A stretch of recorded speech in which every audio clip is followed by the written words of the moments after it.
Bom, pessoal, bom dia. Sou a Bárbara, então, sou mestranda aqui do PPGA. E a minha pesquisa é sobre a repercussão da inteligência artificial nas práticas organizacionais. E num refinamento de olhar da área de recursos humanos, porque é a área da onde eu vim, então trabalhei quase 20 anos em recursos humanos de vários tipos de empresas, principalmente indústrias, e vivi algumas dessas tecnologias, né? Então eu brinco que eu aprendi a passar fax e hoje em dia a gente usa inteligência artificial, né, no trabalho. Então, um pouquinho aqui do que eu comentei, né? E quando eu começando a me aproximar, tem uma vivência, porque dentro da área de recursos humanos a gente está vivendo essa aceleração tecnológica, exigência da implementação de inteligência artificial de uma forma um tanto quanto conturbada. Isso começou a me chamar a atenção, porque a gente primeiro recebeu a meta para depois aprender o como. E sendo pessoas de humanas, também temos uma questão não muito técnica, mas você precisava implementar o técnico. Isso começou a me chamar a atenção, eu fui procurar algumas referências de o que se falava sobre isso, e quando eu me deparei com esses 3 artigos, basicamente eles traziam como lacuna que era necessário ampliar essa análise das mudanças das estruturas, né, no trabalho. Tem uma necessidade de futuras pesquisas que explorem os impactos e as consequências das inteligências artificiais sobre os trabalhadores e também sobre os aspectos sociais e profissionais. E o Floridi fala muito também sobre as questões éticas e regulamentação das tecnologias. E aí, então, ele ainda está em construção. Eu tentei fazer um fechamento para a matéria, mas eu confesso que ainda não gostei de como ele está.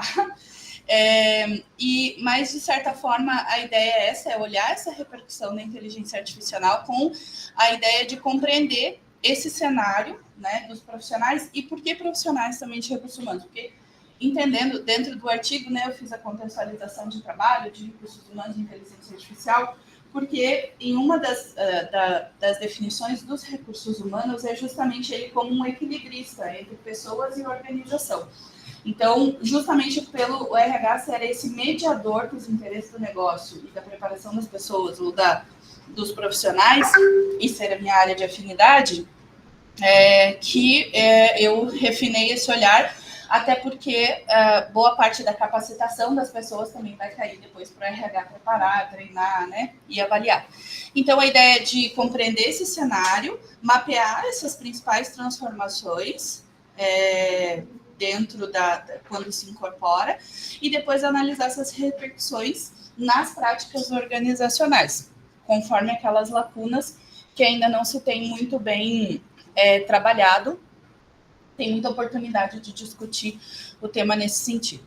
E aí, para finalidade aqui do artigo, né, de uma forma mais qualitativa, exploratória e descritiva, o que eu fiz até o momento são 3 etapas. Então, eu fiz um levantamento de conteúdo, onde eu analisei 344 publicações de mídia de 2 fontes de recursos humanos, uma revista propriamente dita e o outro um portal, que tem uma abrangência de temas um pouco maior, do período ali de 2017 até o momento, até agosto desse ano, com o filtro de inteligência artificial para compilar e para poder codificar identificando os aspectos chaves entre essas 344 publicações. E nesse momento é onde eu estou fazendo aprofundamento teórico, tentando linkar essas categorias, essas chaves ali, essas palavras identificadas com aquilo que a gente tem de teoria que possa subsidiar os próximos passos. E aí, basicamente, dentro dessas 344 publicações, os pontos em comum deles são a preparação do RH no Brasil, onde se fala muito das limitações financeiras, da falta de conhecimento, que são as principais barreiras para que isso se implemente nas áreas de recursos humanos. Na gestão de pessoas, o que eles chamam de transformação em função da automação, também muito a questão dos dados dentro de RH, que é algo também recente, principalmente com as questões analíticas. A ética e a governança, ainda com algoritmos com muito vieses, e também sobre a questão da regulamentação, porque hoje é a única legislação, basicamente, ativa que trate um pouco do que, não sobre a IA, mas sobre o que ela faz, é a LGPD. Ainda tem outras legislações que estão em trâmites, né? E o impacto no emprego, que muito se fala sobre a substituição dos trabalhadores, criação de novas profissões e mudanças nas relações de trabalho em função de toda essa automatização. E aqui um pouquinho, né? Então, quando a gente pega a primeira categoria, 74% ali dos RHs não utilizam inteligência artificial, 36% relataram falta de habilidade, e eles discordam que as empresas tenham conhecimento aprofundado em IA generativa ou outros tipos de automatização. E até um trechinho aqui que eles falam que ela deixou de ser tendência para se tornar ferramenta-chave na reinvenção, mas ela tem as barreiras culturais e orçamentárias que não impedem, elas impedem, elas também, por vezes, dependendo obviamente, do porte da organização, né, a adoção. Quando a gente fala de gestão de pessoas, ele vai trazer também a questão da automação de tarefas repetitivas, isso é algo que aparece muito nas publicações e nas discussões, fala sobre as análises preditivas e people analytics, que eu comentei que é a questão de dados na área de RH, que é algo que não é algo relativamente novo, personalização e otimização de recrutamento, até porque recrutamento acho que é uma das áreas que primeiramente começou a utilizar esses recursos. E a grande promessa é que a tecnologia transforme o RH de operacional para estratégico, e aí, quando a gente vai para a teoria, traz algumas questões em relação à natureza do trabalho, ao controle, à privacidade, né? Na questão de ética, então, alguns cases que a gente pega, que foi a Amazon, que fez o seu algoritmo com base em sua base atual de colaboradores, e com isso ela só recrutava trabalhadores brancos, porque era a base que ela tinha, então ela replicou o mesmo modelo. O Sam Altman, quando ele faz a fala dele no Senado, né, e ele reconhece as potencialidades da IA, mas ele também reconhece a potencialidade do risco, né, e não muito de forma muito clara, mas ele deixa... ele aborda sobre isso que eles trabalham, então recebendo muito investimento para isso, mas eles sabem que o potencial é tanto para o bem quanto para o mal. E a questão da LGPD, que ela segue, ele fala sobre as privacidades, mas ela não fala sobre transparência, sobre outros aspectos da inteligência artificial. Ela vai falar sobre o uso do dado puramente, mas ela não fala sobre o funcionamento da IA, né? Ela fala do final. E aí, por fim, ali, né, quando a gente vai para a teoria, a gente vê que a IA também ela pode falsificar identidades, ela pode produzir desinformação e violar a privacidade. Isso a gente ainda tem muito pouco subsídio de legislação para tratar. E, por fim, em relação ao emprego, então, lá em 2023 se falava sobre diferencial e criação de profissões. 24 a gente já começa a ver a questão de substituição de pessoas, muito em função do custo. Em fevereiro, ali, a gente tem a Meta, que é uma das principais empresas de tecnologia que trabalham e tem investido em IA, falando também demitindo 4 mil pessoas para substituí-las por inteligência, por investimentos, na verdade, de inteligência artificial. E maio de 2025, uma das publicações fala que a tendência é que cada profissional tenha a sua equipe de agentes. Então, basicamente, você vai ser um gestor dos seus agentes, né? É um novo modelo de trabalho mais híbrido, onde você trabalha, mas você tem os seus agentes, e com isso você aumenta a eficiência. Em nenhum momento fala-se sobre redução. Esse tempo que você tem útil é para você, né, ser mais eficiente. O tempo que teoricamente sobra.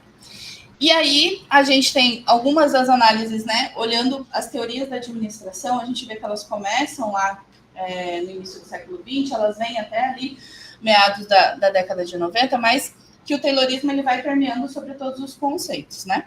Então, ele fala muito sobre essa questão dos trabalhos repetitivos, sobre as questões da automatização. Então, uma das questões que, inclusive, eu fiz na análise foi esse paralelo com a questão do Taylorismo, porque quando a gente olha a teoria e toda a sua trajetória lá no início Fabril, e a gente olha a forma como é a cidade, tem muitas similaridades.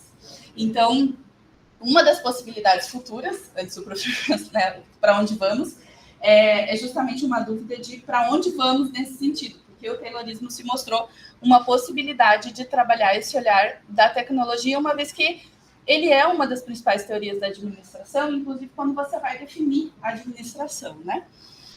E aí, de conclusão, ali a gente espera, né, demonstrar a reestrutura que a IA provoca do ponto de vista teórico para subsidiar essas práticas e também pesquisas futuras, né?